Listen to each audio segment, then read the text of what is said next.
Somebody left a comment asking how she could turn the birds of a feather shawl into a smaller shawlette. And this can apply to any kind of shawl that uses that same construction. It's called a kite shawl or a sideways or a bias shawl, but as long as it has this construction, there's one way you can adjust the size of it if you don't want the long wingspan of the shawl. You want something more like a shawlette. These shawls all start the same.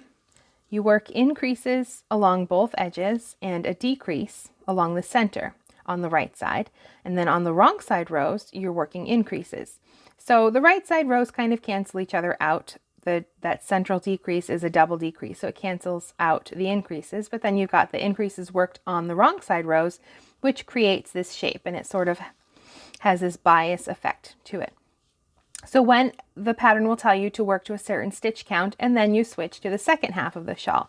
And on the second half of the shawl, you're working the right side rows just the same, but on the wrong side rows, you're dropping the increase that's worked over here, but still working it on this side. So all of those stitches slowly shift to this side until this is way over on the edge. I didn't work quite that long, I just finished it early, but that's the basic shape of the shawl.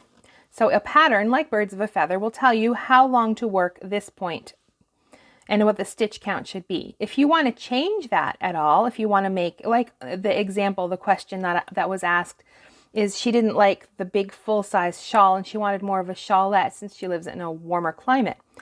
So all she would need to do is to change the stitch count.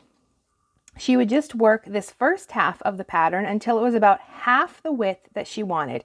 Then at that point, no matter what her stitch count is, she would switch to the second half of the pattern, dropping that increase on one edge but working it on the other, and that gives you about the other half of the shawl from that point on. For even more helpful knitting tips, be sure to subscribe to Nerdy Knitting and check the resources and links down in the video description box. And if you'd like to get your knitting questions answered live, be sure to click the notification bell so you'll know exactly when we're doing our next live stream. Now go get nerdy with your knitting.